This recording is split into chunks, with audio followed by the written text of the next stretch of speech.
we left off just before we're attaching the binding.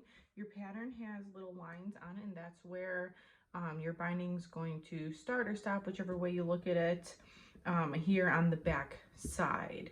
This binding's a little bit different than the other one in terms of seam allowance. It's going to vary by what size you're doing, so you can reference the pattern for that. I'm doing a size 4T, so my seam allowance is going to be 3/4 of an inch. I'm going to start by clipping my thing a little bit here. If you're a little more comfortable with binding, you can kind of just stretch as you go. If you're not as comfortable, I recommend so if this is 100% of your stretch, you stretch it as far as you can. You want to go to about 25% of that stretch. That's my kind of reference for how much I'm stretching. And this will vary depending on what type of fabric you're using, how stretchy it is, what the recovery's like. Today, I'm just going to kind of stretch as I sew it on. If you feel more comfortable, I would do that. Do your little bit of stretch, put it where you like it, and then add a pin or a clip. And that just gives you your reference as you go as to how much you're gonna stretch. So I'm gonna add this, and then we'll be back. Okay, so I'm over at my machine, and for some reason I always have a hard time like gauging my seam allowance on my regular sewing machine.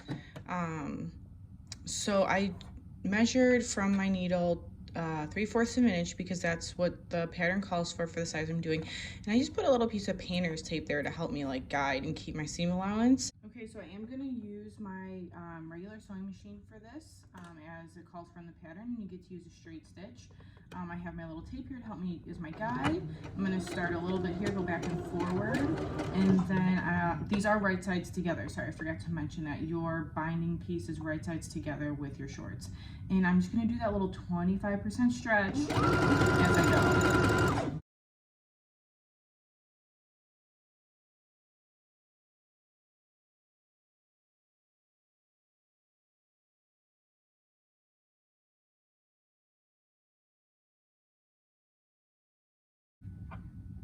All right, and when you get to, I slid my clip in, when you get to your pocket, you are going to sew through that bottom bit of your pocket. So once I come around this curve, I'm going to be going through my binding, my main short pieces, and my fabric piece here on the other side. So you're going to catch that a little bit. Don't worry about it. That's how it's supposed to be. It helps keep those pockets in place.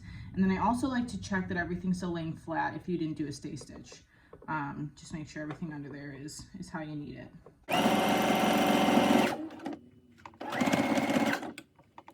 And then you're going to catch your the top of your pocket here, keep all that together. Alright, and then I'm going to do the same thing on the other side. This is what it looks like. I've got my binding stitched on. I do have a little bit of excess, so I'm just going to snip that off. No big deal. And then you're going to turn it over, all the way over, and then pin it or clip it. I like to, generally my edge, when I turn it, gets pretty close to that stitch there on the other side. So I'm just going to go along here. I'm going to do it on this side, and I'm going to do it on the other side.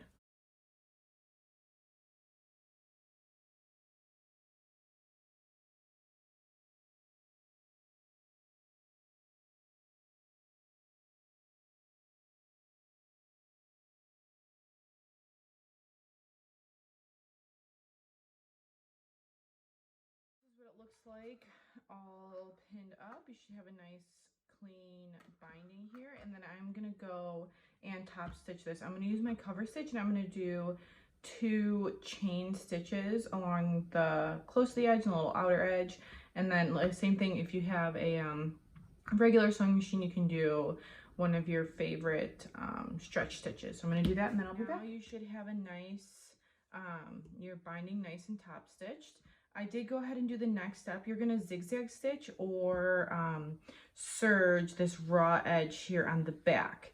And then I have my shorts laid so that they are right sides up, and your binding is going to overlap this back piece 1/2 inch. So it's going to be right side of your back piece to wrong side of your front piece, and it's gonna overlap 1/2 inch.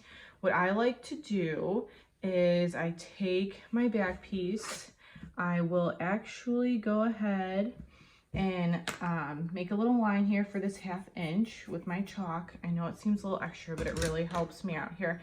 And then I'm just gonna lay this so that it's right at that chalk line that I just made. I'm going to use a clip for the top, but this is one of those times that I'm going to use my pins because they just seem to work better for this. And I really like having a chalk line because it just seems to make things a lot easier for me. It's kind of a little weird trying to get this all put together without like pinning the whole shorts shut. So I'll show you what it looks like on the inside here. Sorry, my bobbin thread was a little funky. So yeah, it's just going to be overlapped 1/2 inch.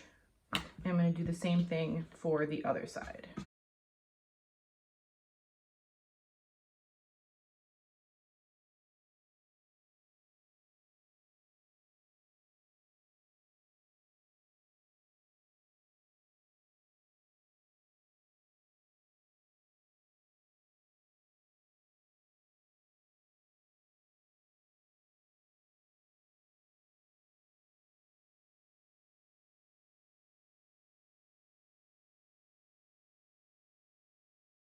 They're kind of starting to look like shorts a little bit. Now that I've got all these in place, I'm going to top stitch again down here to connect your front and back piece.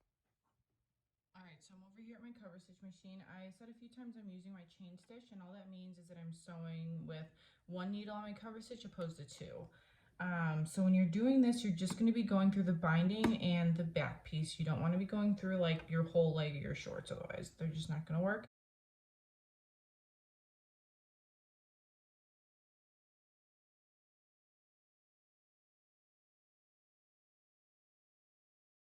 When you get to the end, I leave my needle down, I pick up my foot, I'm going to pivot,